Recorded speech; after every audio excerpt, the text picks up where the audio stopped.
بسم اللہ الرحمن الرحیم۔ پارہ نمبر 30ویں پارے کا آغاز سورہ نبا سے ہوتا ہے، جس میں اللہ تعالیٰ نے قیامت کی گھڑیوں کا ذکر کیا ہے کہ قیامت کی آمد ایک بہت بڑی خبر ہوگی۔ اس کی آمد سے قبل بہت سے لوگوں کو اس کے ہونے کے بارے میں شبہات تھے۔ اس صورت میں اللہ پاک نے جہنمیوں کی سزا کا ذکر کیا کہ وہ کس طرح ہزار سال جہنم میں پڑے رہیں گے۔ تقویٰ والوں کے لیے اس دن بڑی کامیابی ہوگی اور ان کو باغ اور انگور اور چھلکتے جام دیے جائیں گے۔ اس دن وہ کوئی بیہودہ بات اور بہتان نہ سنیں گے۔ اس دن وہی بول سکے گا جسے رحمان اجازت دے گا۔ اس دن منکر حق پکار اٹھے گا کہ اے کاش میں نابود ہوتا، یعنی مٹی ہوتا۔ بقول شاعر، ڈبویا مجھ کو ہونے نے، نہ ہوتا میں تو کیا ہوتا۔ اس کے بعد سورۃ نازعات ہے۔ اس میں اللہ پاک فرماتے ہیں کہ جو شخص اپنے پروردگار کے سامنے کھڑا ہونے سے ڈر گیا اور اس نے اپنے آپ کو نفسانی خواہشات سے بچا لیا تو اس کا ٹھکانہ جنت ہے۔ قیامت کا دن آ کر رہے گا، چنانچہ اس کی تیاری کرنی چاہیے۔ نیز حضرت موسیٰ اور فرعون والے واقعے کا ذکر کر کے مخاطبین محمد کو خبردار کیا گیا کہ اگر وہ دعوت کو جھٹلائیں گے تو انہیں آخرت کے عذاب کے ساتھ ساتھ دنیا میں بھی سزا دی جائے گی۔ اس کے بعد سورۃ عبسہ ہے، جس میں اللہ پاک نے نبی کریم صلی اللہ علیہ وسلم کو دعوت دین کے کام میں کم حیثیت لوگوں سے بھی برابر کا معاملہ کرنے کی نصیحت فرمائی ہے۔ نیز قیامت کی گھڑیوں کا ذکر کرتے ہوئے ارشاد فرمایا کہ جب قیامت کا دن آئے گا تو بھائی اپنے بھائی سے، بیٹا اپنے والدین سے اور بیوی اپنے شوہر سے بھاگے گی اور والدین اپنے بیٹے سے بھاگیں گے۔ ہر کسی کو خواہش ہوگی کہ وہ آگ سے کسی بھی طور پر بچ جائیں، چاہے اس کے بدلے کسی بھی دوسرے کو پکڑ لیا جائے۔ اس کے بعد سورہ تکویر ہے۔ اس میں اللہ تعالیٰ نے قیامت کی ہولناکیوں کا ذکر کرتے ہوئے ارشاد فرمایا کہ اس دن زندہ درگور لڑکی سے پوچھا جائے گا کہ اس نے کیا گناہ کیا تھا کہ اسے مارا گیا۔ اس دن ہر شخص جان لے گا کہ وہ کیا لے کر آیا ہے اور پیچھے کیا چھوڑ کر آیا ہے۔ نیز ارشاد ہے کہ قرآن مجید کسی شیطان کا الہام نہیں بلکہ دو جہانوں کے رب کا کلام ہے اور ان لوگوں کے لیے نصیحت ہے جو صراط مستقیم پر چلنا چاہتے ہیں۔ نیز ارشاد ہے کہ تم لوگ فقط وہی کچھ چاہ سکتے ہو جو اللہ رب العالمین چاہیں۔ اس کے بعد سورہ انفطار ہے، جس میں اللہ پاک نے انسان سے پوچھا کہ تجھے تیرے کریم رب کی طرف سے کس نے دھوکے میں ڈال دیا۔ پھر قیامت کی ہولناکیوں کا ذکر کرتے ہوئے دنیا میں انسانوں کا حساب کتاب کا روز نامچہ لکھنے والے فرشتوں کا ذکر کیا گیا، جنہیں کرامن کاتبین کہا جاتا ہے۔ یہ دو فرشتے ہیں جو انسانوں کی روزانہ کارگزاری لکھتے ہیں اور یہی اعمال نامہ قیامت کے دن انسانوں کو پیش کیا جائے گا۔ قیامت کا دن بدلے کا دن ہے اور اس دن کوئی کسی کے کچھ نہ کام آ سکے گا۔ اس کے بعد سورہ مطففین ہے، جس میں ناپ تول میں ڈنڈی مارنے والوں کی مذمت کی گئی ہے اور قیامت کے واقعہ ہونے اور اجتماعی اخلاقیات کی طرف توجہ دلائی گئی ہے۔ ارشاد ہے کہ تباہی ہے ڈنڈی مارنے والوں کے لیے جو اپنے لیے ترازو کی پوری تول لیتے ہیں لیکن دوسروں کے لیے تول میں ڈنڈی مارتے ہیں۔ پروردگار کے حضور پیشی ہونے پر انہیں بربادی کا سامنا ہوگا۔ فرما برداروں اور نافرمانوں کا نامہ اعمال ایک سا نہیں ہوگا۔ ارشاد ہوا کہ ہماری آیاتیں گزرے زمانے کے لوگوں کے افسانے نہیں ہیں۔ فرما برداروں کا نامہ اعمال علیین ہوگا اور ان کے چہروں پر عیش کی تازگی ہوگی اور ان کو نفیس ترین سر بلند شراب پلائی جائے گی جس پر مشک کی مہر ہوگی اور اس میں تسنیم کی آمیزش ہوگی۔ اس دن وہ لوگ جو مجرم ہوئے اور ایمان والوں پر ہنستے تھے آج ان پر ایمان والے ہنسیں گے اور ان کا انجام دیکھیں گے اور ان کے کرتوتوں کا بدلہ۔ یاد رہے کہ کسی جگہ نوکری کرتے ہوئے پوری محنت نہ کرنا بھی ڈنڈی مارنا ہے، ملازم کا استحصال کرنا بھی ڈنڈی مارنا ہے، حکومتی ٹیکس چوری کرنا بھی ڈنڈی مارنا ہے، ایک دوسرے کے حقوق کا خیال نہ رکھنا جیسے ساس بہو، میاں بیوی، بچوں وغیرہ کا ایک دوسرے کے حقوق و فرائض پورے نہ کرنا وغیرہ بھی ڈنڈی مارنا ہے۔ اختیارات کا ناجائز استعمال کرنا بھی ڈنڈی مارنا ہے۔ ڈاکٹر یا میکینک کا جان بوجھ کر آپریشن میں یا گاڑی میں خرابی چھوڑ دینا یا ڈال دینا بھی ڈنڈی مارنا ہے۔ بجلی یا گیس کا کنڈا ڈالنا بھی ڈنڈی مارنا ہے وغیرہ وغیرہ۔ اس کے بعد سورہ انشقاق ہے، جس میں اللہ پاک نے ارشاد فرمایا کہ انسان محنت و مشقت کا خواگر ہے اور اس کو چاہیے کہ اپنے پروردگار کے لیے محنت کرے جس سے اس نے ملاقات کرنی ہے۔ اگر انسان اپنے پروردگار کے لیے محنت کرے گا تو اس کو آسان حساب کا سامنا کرنا پڑے گا۔ نیز قیامت کے دلائل دیتے ہوئے فرمایا گیا ہے کہ منکرین حق کو کیا ہو گیا ہے کہ جب ان کے سامنے قرآن پڑھا جاتا ہے تو وہ سجدہ ریز نہیں ہوتے۔ ان کو دردناک عذاب کی خوشخبری سنا دیجیے۔ اس کے بعد سورہ بروج ہے، جس میں اللہ پاک نے اہل ایمان پر ظلم و ستم کرنے والوں اور دعوت کے مقابلے میں چالیں چلنے والوں کو برے انجام کی خبر دیتے ہوئے اصحاب اخدود کی بستی کا ذکر کیا، جنہیں ایمان لانے کی بداعش میں انتقام کا نشانہ بنایا گیا۔ اہل ایمان نے فرعون و سمود وغیرہ کے لشکروں کو اس سزا کو خندہ پیشانی سے برداشت کیا، لیکن دعوت توحید سے دستبردار ہونا گوارا نہیں کیا، جسے ارشاد ہوا کہ قرآن مجید بلند پایا ہے اور لوح محفوظ میں ہے۔ اس کے بعد سورہ طارق ہے، اس میں اللہ پاک نے بتایا کہ رات کو نمودار ہونے والے تارے گواہی دیتے ہیں کہ ہر جان پر ایک نگہبان مقرر ہے۔ پھر فرمایا کہ کس طرح انسان کو پانی کے معمولی قطرے سے تخلیق کیا گیا۔ جو خدا انسان کو پانی کے معمولی قطرے سے پیدا کر سکتا ہے، وہ انسان کو موت کے بعد بآسانی زندہ بھی کر سکتا ہے۔ اس لیے انسان کو اپنی حقیقت کو فراموش نہیں کرنا چاہیے۔ قرآن ایک دو ٹوک بات ہے اور کوئی ہنسی مذاق نہیں۔ اور اے نبی، یہ لوگ ایک چال چل رہے ہیں آپ کے مقابلے میں، اور میں بھی ایک چال چل رہا ہوں۔ ان کے لیے ان منکرین حق کو ذرا دیر کے لیے چھوڑ دیجیے۔ اس کے بعد سورہ اعلیٰ ہے، جس میں اللہ پاک نے بیان فرمایا کہ لوگوں کی نگاہ دنیا کی زندگی پر ہوتی ہے، لیکن حقیقی اور باقی رہنے والی زندگی تو آخرت کی زندگی ہے۔ کامیاب وہ ہے جس نے پاکیزگی اختیار کی، رب کا ذکر کیا اور نماز پڑھی۔ یہی بات پچھلے یعنی حضرت ابراہیم اور موسیٰ کے صحیفوں میں بھی اتری ہے۔ پھر سورہ غاشیہ میں احوال قیامت کا ذکر ہے۔ غور و فکر کی دعوت دیتے ہوئے اونٹ، آسمان، پہاڑ اور زمین کی تخلیق و تنظیم کا مشاہدہ کرنے پر زور دیا۔ اس کے بعد سورہ فجر ہے، جس میں اللہ پاک نے سابق نافرمان اقوام عاد، سمود اور فرعون کا ذکر کرتے ہوئے ان کے انجام سے ڈرایا، اور انسانی معاشرے کی اخلاقی حالت کا جائزہ لیتے ہوئے فرمایا کہ جو لوگ یتیم کی عزت نہیں کرتے اور مسکین کو کھانا کھلانے کے لیے ایک دوسرے کو نہیں ابھارتے اور میراث کا مال ہڑپ کر جاتے ہیں، اور قیامت قائم ہونے کے بعد یہ لوگ کہیں گے کاش ہم نے اس زندگی کے لیے کچھ کیا ہوتا۔ جب قیامت کا دن آئے گا تو اللہ مومن کو مخاطب ہو کر کہیں گے کہ اے نفس مطمئنہ، اپنے پروردگار کی طرف راضی ہو کر پلٹ جا اور میرے بندوں اور میری جنت میں داخل ہو جا۔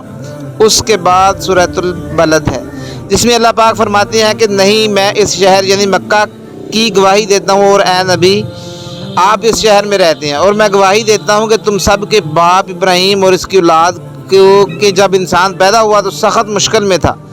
پھر اللہ پاک نے انسان پر اپنی انعامات کا ذکر کیا۔ اللہ نے اس کو 2 آنکھیں، زبان اور 2 ہاتھ عطا فرمائے، اور اس کی رہنمائی 2 راستوں، ہدایت اور گمراہی کی طرف کی۔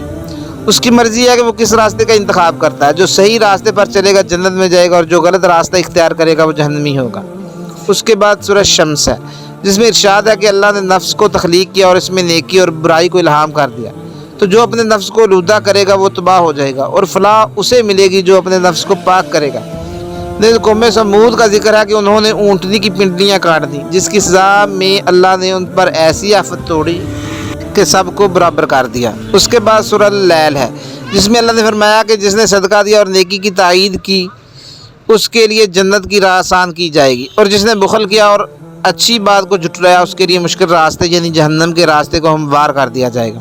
اس کے بعد سورۃ ضحیٰ ہے، جس میں اللہ پاک نے نبی کریم صلی اللہ علیہ وسلم کو تسلی اور آئندہ ایک بڑی کامیابی کی بشارت دی ہے۔ اس امر کی تلقین کی گئی کہ پروردگار کی نعمتوں کا اعتراف کرنا چاہیے اور ان کا اظہار بھی کرنا چاہیے، یعنی تحدیث نعمت اللہ کا حکم ہے۔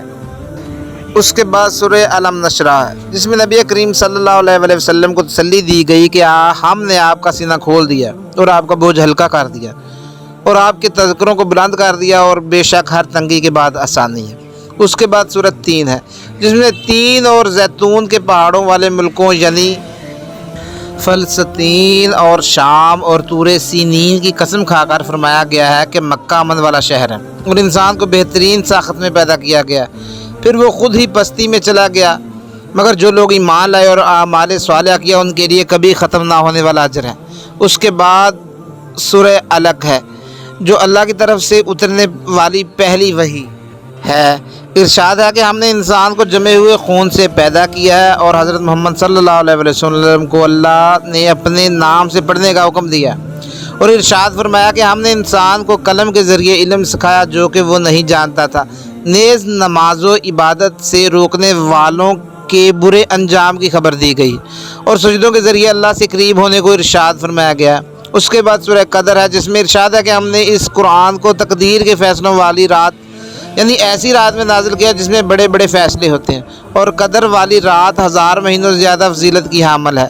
اس رات میں فرشتے اور روح الامین احکامات لے کر آئے اور اترتے ہیں، اور یہ رات طلوع فجر تک سلامتی ہے۔ اس کے بعد سورہ بینہ ہے، جس میں قریش اور اہل کتاب کے بعد لوگوں یعنی مشرکین بنی اسرائیل کے اس لغو مطالبے کا ذکر ہے کہ آسمان سے کوئی فرشتہ کتاب پڑھتا ہوا اترے، نیز دین کی دعوت کو پرکھنے کا اصل راستہ ذکر کیا گیا ہے۔ پچھلی کتابوں میں بھی اللہ کی عبادت، نماز اور زکوٰۃ کی تعلیم دی گئی ہے کہ یہی سیدھی ملت یعنی ملت ابراہیم کا دین ہے۔ معلوم ہوا کہ اسلام کوئی نئے احکامات یا نظام عبادات لے کر نہیں آیا، بلکہ یہ احکامات پہلے سے چلے آ رہے ہیں، اور اسلام نے ان میں کہیں کہیں کوئی درستیاں یا تبدیلیاں تجویز کی ہیں۔ آگے فرمایا کہ منکرین حق یقیناً دوزخ میں جا پڑیں گے، اور یہ بدترین مخلوق ہیں کہ جبکہ ایمان اور اعمال صالح والے لوگ یقیناً مخلوقات میں بہترین لوگ ہیں، اور اللہ ان سے راضی ہیں اور وہ اللہ سے راضی ہیں۔ اس کے بعد سورہ زلزال ہے، جس میں انسان کو تنبیہ کی گئی کہ وہ روز حشر سے غافل نہ رہے، جب زمین بری طرح ہلائی جائے گی اور وہ اپنے سارے بوجھ نکال باہر کرے گی۔ اس دن لوگوں کو ان کے اعمال دکھائے جائیں گے، جس نے ذرہ بھر بھلائی کی ہے وہ بھی دیکھ لے گا، اور جس نے ذرہ بھر برائی کی ہے وہ بھی دیکھ لے گا۔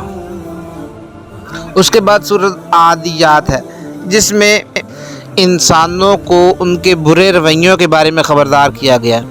ارشاد ہے کہ ہانپتے دوڑتے گھوڑے جو جنگ کے لیے استعمال ہوتے ہیں، یہ گواہی دیتے ہیں کہ انسان اپنے رب کا بڑا ہی ناشکر ہے اور مال کی محبت میں مبتلا ہے۔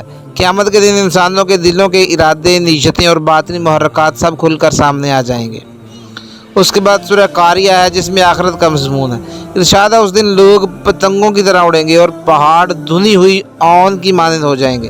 اس دن جن کے پلڑے بھاری ہوں گے وہ عیش میں ہوں گے، اور جن کے پلڑے ہلکے ہوں گے ان کا ٹھکانہ دہکتی ہوئی آگ کی گہری کھائی ہے۔